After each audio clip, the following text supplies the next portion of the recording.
Hello Year 12 and 13 students, this is Sunny Prestatyn by Larkin. Let's read the poem. Come to Sunny Prestatyn, laughed the girl on the poster, kneeling up on the sand in tautened white satin. Behind her, a hunk of coast, a hotel with palms seemed to expand from her thighs and spread breast-lifting arms. She was slapped up one day in March, a couple of weeks, and her face was snaggle-toothed, boss-eyed. Huge tits and a fissured crotch were scored well in, and the space between her legs held scrawls that set her fairly astride a tuberous cock and balls. Autographed Titch Thomas, while someone had used a knife or something to stab right through the moustached lips of her smile. She was too good for this life. Very soon, a great transverse tear left only a hand and some blue. Now Fight Cancer is there. So, Sunny Prestatyn is not a poem that we are able to use as part of our coursework because it appears elsewhere on the AQA specification. That's one of their rules, we must abide by it. However, I like to use it as a teaching aid because I think the poem nicely encapsulates some of the styles and concerns and the tone of Larkin and much of his work. First things first. Where is Prestatyn? So, this is a map of the UK. We in Hoddesdon are just here below Hertford, so we're just over here, and Prestatyn is in North Wales. So, just to the right of the town of Rhyl. If we zoom in still further, there's Rhyl. You look at the mouse here, there's Rhyl. And we'll see that Prestatyn is just to the right of that. So it's a traditional seaside town of North Wales. This is what it looks like.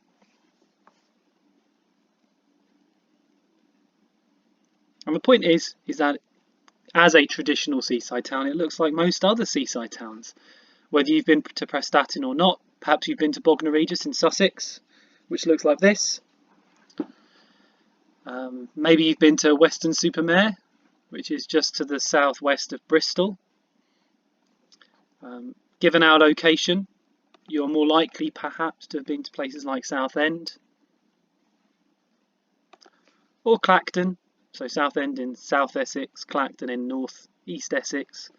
The point being that what unifies each of these places is their traditions. So we have piers, we have arcades and amusements. We have typically people going to these locations, these places, to escape suburban and city living. You head to the seaside, hopefully for a nice day and some sun. You eat ice creams, you eat fish and chips. Are they always the grandest of places these days in 2020? Perhaps not. And we must remember that Larkin is perhaps writing in the heyday of the 1960s, when it would have been more traditional for people to holiday in the UK. The world wasn't perhaps quite so global. If I stop scanning with the screen here. And Larkin is writing from the perspective of somebody on a train. So much like his poem The Whitsun Weddings, which details his train journey from Hull, where he was the librarian at the university, Hull here, where the mouse is, in East Yorkshire, all the way down to London. In this instance, Sunny Prestatyn is another train journey, but this time he's off on his holidays, or something like it anyway. So I'm going to post you a link to a different video where Larkin reads the poem himself and explains some of his thoughts and feelings about it.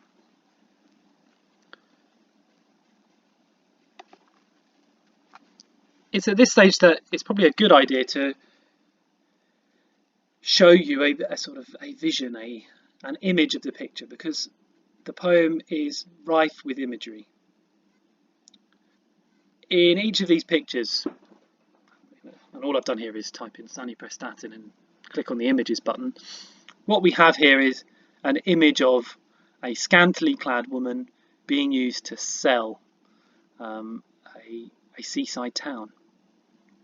Now it's the picture over here on the right hand side that's perhaps closest to what the poem actually says, and there's a kind of graphic vulgarity to this picture on the right hand side that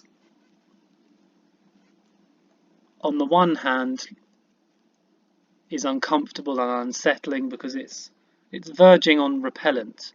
It's kind of vulgar, and because of its vulgarity, it's appalling. Maybe I'm being prudish. Maybe it's not vulgar at all, and that debate is one that is perhaps central to much of Larkin's work. Is his work appropriate? Is it too unsettling? Is the language too vulgar? Is the subject matter appropriate for poetry and art? These are some of the things that we're going to practice writing about. But in this instance, we're going to be more concerned with looking at one of the critical perspectives. So, for us, this comes from this particular piece of work here, which I've sent in your direction. Larkin presents females as repeating familiar cultural stereotypes. And the piece of work that I'm going to ask you to do is that particular question. Why? Because the quotation is taken from the AQA critical anthology, and that always helps with our writing. And the question that you're going to actually do is this one here. In Sunny Prestatyn, to what extent does Larkin repeat familiar cultural stereotypes? And we're doing this because it's a particularly good way to practice. Some things to note just with the way that the question's worded. You'll know that Sunny Prestatyn, because it's a poem, just has inverted commas around it. One inverted comma. If we're using the speech of others, then we use the two, so those would be speech marks. And then you'll see here that I've got the date of the kind of critical work itself is also included in the question. The last thing in any sentence is a full stop. Here's that full stop, just has a little squiggly line over the top to denote that it's a question. A question mark, full stop. So that's the question that you're going to look to do with regards to the poem. So does he repeat familiar cultural stereotypes? Yay or nay? And it's this image which becomes significant as we read the poem another time. Come to Sunny Prestatyn, laughed the girl on the poster, kneeling up on the sand in Tauten's white satin. Now if I pause there,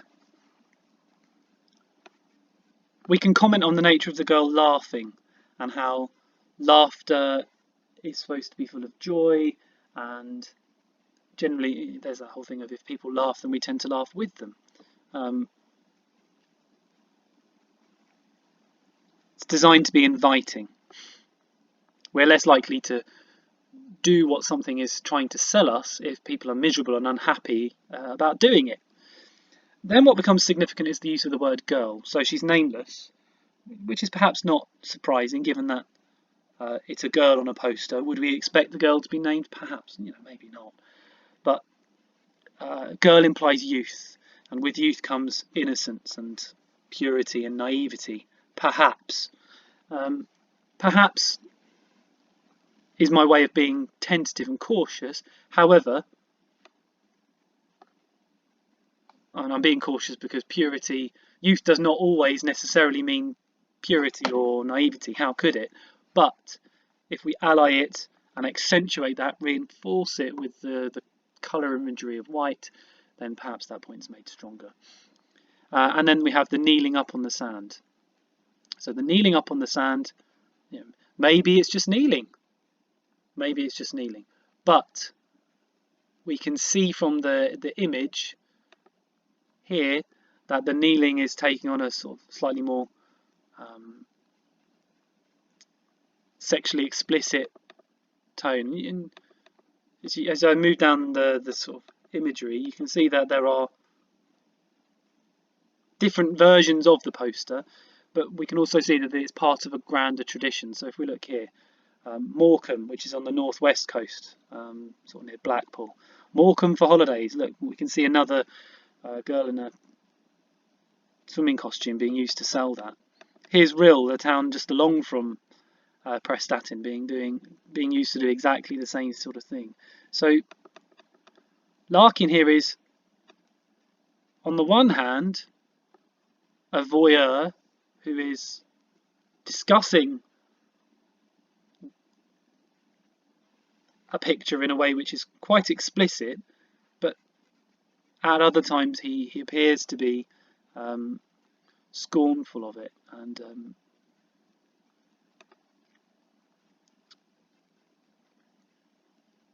he's not wholly in agreement with the message.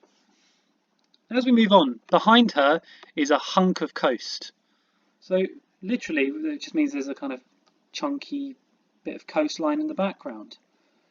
But a hunk, what is a hunk? A hunk is typically, traditionally again, a word used to denote masculine strength.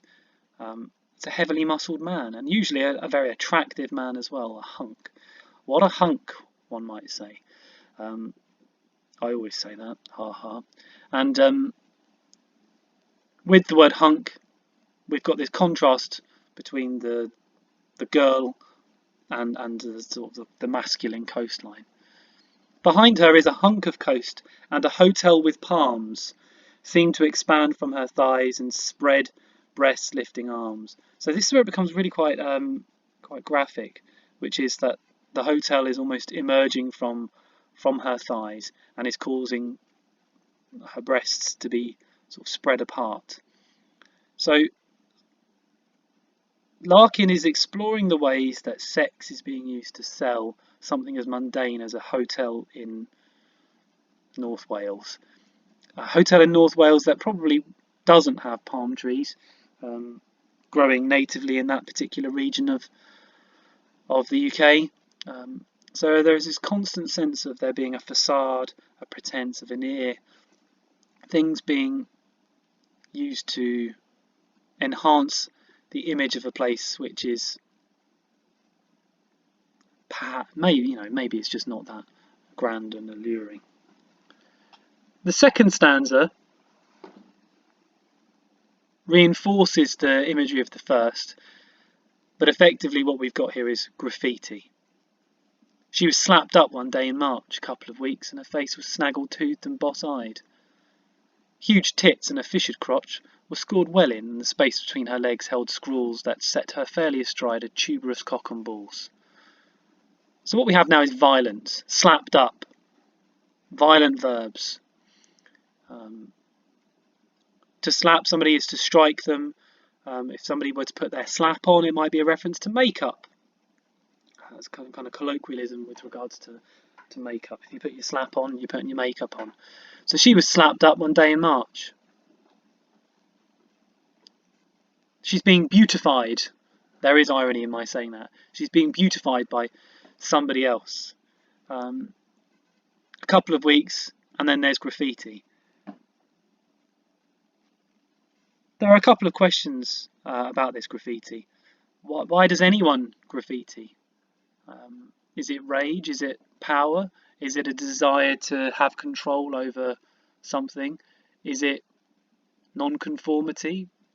Is it an attack on the consumerist commercial culture which is constantly selling? Or is it about hating the opposite sex? Which of those interpretations you think is stronger will ultimately come down to your personal interpretation. But Larkin is exploring here how the poster is defaced. So she becomes snaggle-toothed. There's a tooth missing, or a couple of teeth missing, or there are teeth pointing in the wrong direction. Boss-eyed. We've got eyes pointing in a different direction.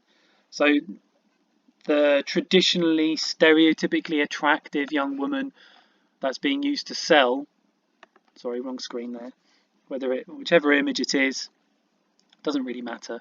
She's being made unattractive, unappealing. And the language becomes sort of uncomfortable. Huge tits and a fissured crotch were scored well in. So it's like if you've got a piece of paper and you're deciding to go over the lines that you've drawn over and over and over again. The lines become darker, the lines on the page become more indented. So that's what we're being told about here, is that the graffiti is making more of the female form's femininity, but there's also a kind of sexual exploitation part of it as well. The tits being made bigger, and the language itself reflecting the violence and the evolution into a slightly different level of violence, because here we have the word tits, whereas in the first stanza we had the word breast. So that there are, just slight differences. And a fissured crotch was scored well in, and that's a line which is not all of them. It's not the most comfortable one to read, because it implies a desire to sort of sexually assault. And of course, one might say, "Oh, it's just a picture. It's just somebody scratching lines on an image." But I think we're supposed to see that this is really quite disturbing. If I go to the image, and I'm not going to do it, but if I were to draw something being scored well into the area of the groin, it's going to be all kinds of horrible and grubby, and I'm not going to do it because I don't think it's appropriate. And Larkin is making reference to it because he wants us to see that maybe the actions of the person, the graffiti artist, inverted commas, graffiti artist, are horrid, they're vile, but sometimes people have said that Larkin is interested in the female form, and some of the poems that you're going to look at, such as Lines on a Young Lady's Photograph album, portray Larkin as something of a voyeur, and there's always this strong sense with Larkin that he's a complex man, and his thoughts on women in particular are not clear enough, certainly by modern standards. They're too ambiguous, his intentions. So, huge tits and a fissured crotch were scored well in, and the space between her legs held scrawls that set her fairly astride a tuberous cock and balls. So you may have been alarmed as I went to the previous pictures, as I scrolled down, why there was this picture on the right hand side, but it's the tuberous cock and balls that's being used that would have been drawn in perhaps this region over here where the mouse is, or here, and portray the role of the woman as a sexual object. So it's about dehumanizing the female form, and it's about male power. And in the final stanza, it's autographed Titch Thomas, while someone had used a knife or something to stab right through the moustached lips of her smile. So Titch Thomas is the name of the graffiti artist. Autographed is a fantastic, fascinating choice of verb, because it implies that it is artwork. And I think that's where it becomes a bit more explicit that Larkin is being ironic here. He's being dismissive of the graffiti that's taking place. The name itself, Titch Thomas, it's I think ironic once more, humorous. Titch means to be tiny. Of course, it's a nickname and it's a way of ensuring a kind of anonymity. But titch, if something means small, I think the irony is that there's an attack on the masculinity which is small, the smallness of the man which that forces him to graffiti an artwork which depicts women in a way which is already quite explicit into one which is now downright crude. And if we move on, while someone had used a knife or something to stab right through the moustache lips of her smile.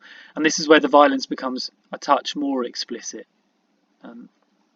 To go to the efforts of using an instrument of some kind to actually stab it through a poster suggests significant levels of hatred, maybe to the woman, maybe to the commercialism and the consumerism and the capitalism that brings outsiders into their seaside town.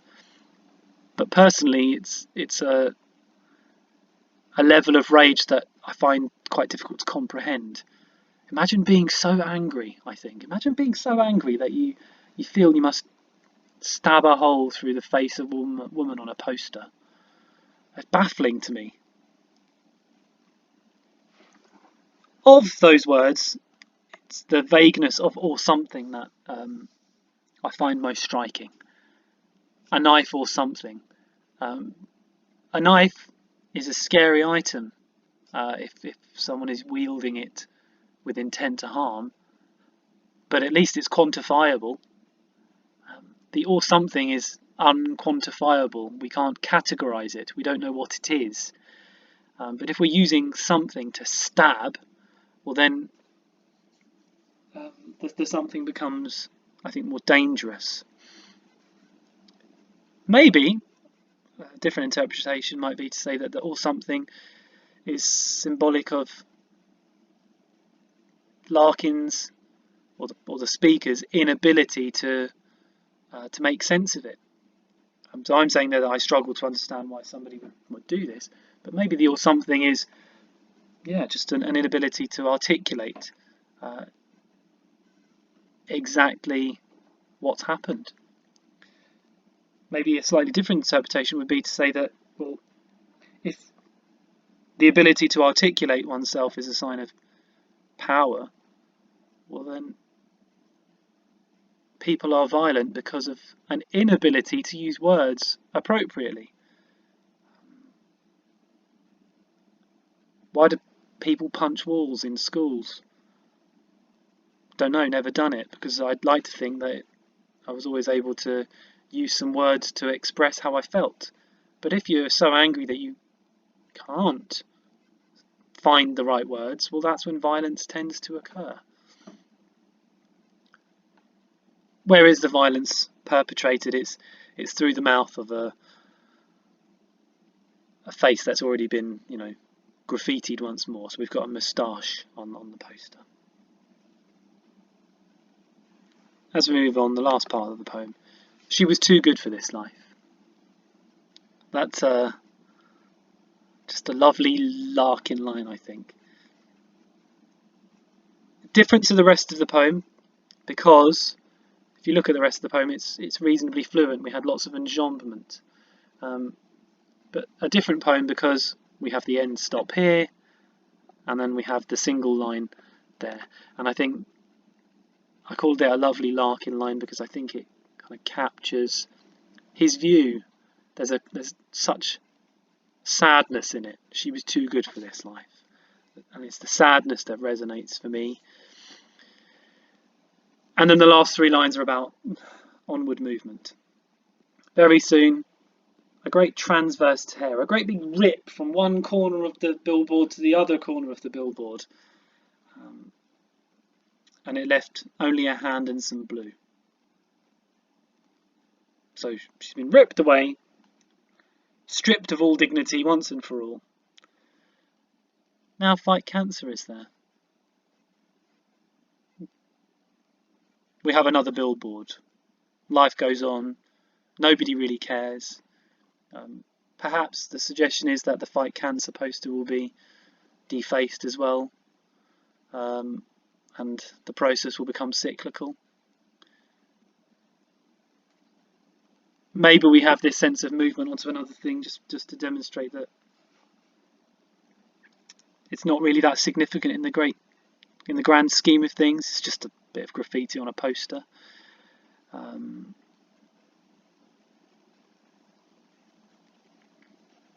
But I just feel that last line, there's kind of a black humour to it.